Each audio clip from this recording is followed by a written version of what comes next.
New Zealand ইংল্যান্ডের পর বাংলাদেশ টানা সিরিজ জয়ের পর এবার বিরাট কোহলি টিম ইন্ডিয়ার কাছে নতুন চ্যালেঞ্জের নাম মিশন অস্ট্রেলিয়া। সিরিজ শুরুর আগে হরভজন সিংহ যতই বলুন না কেন ভারতে আসা অস্ট্রেলিয়া দলের মধ্যে সবচেয়ে দুর্বল স্মিথ বাহিনী, তা কিন্তু পাত্তাই দিচ্ছে না টিম কোহলি। ক্যাপ্টেন বিরাটের সাফ কথা, তার কাছে কোনো প্রতিপক্ষ ছোট বা বড় নয়। পুনের উইকেট দেখে 3 স্পিনারেই দল সাজাতে চাইছে টিম ইন্ডিয়া।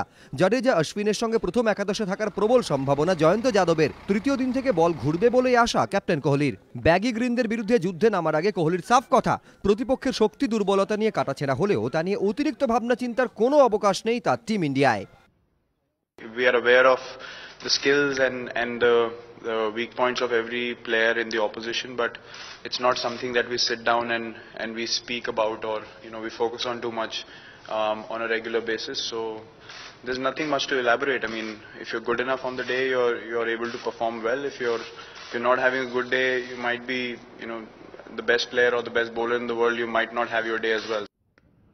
তার আগ্রাসী মনোভাবকে পারফরমেন্সে কাজে লাগানোর জন্য কোচ কুম্বলের প্রশংসায় ক্যাপ্টেন কোহলি। অস্ট্রেলিয়া মানেই স্লেজিং, তবে ওয়ার্নার স্মিথদের জিততে হলে স্লেজিং দিয়ে থামানো যাবে না বলে মত প্রাক্তন জাতীয় নির্বাচক সম্বরণ বন্দ্যোপাধ্যায়ের। আর এক প্রাক্তন ক্রিকেটার লক্ষ্মীরতন শুক্লর দাবি, ভারতীয় স্পিন সামলাতে না পারলে ব্যাগি গ্রিনদের খালি হাতেই ফিরতে হবে।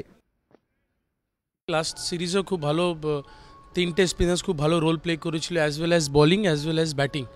অশ্বিন, জয়ন্ত অ্যান্ড জাডেজা এরা 100 রান করার ক্ষমতা রাখে, 10টা উইকেট নেওয়ার ক্ষমতা রাখে। তো ইন্ডিয়া খুব ব্যালেন্স সাইড। বিরাট কোহলিকে আটকাতে গেলে ওরা স্লেজিং করলে কিন্তু পারবে না। বিরাট কোহলি কতগুলো প্লেয়ার আছে, যত তুমি স্লেজ করবে, যত তুমি প্রেশার করবে, তত বেটার খেলে।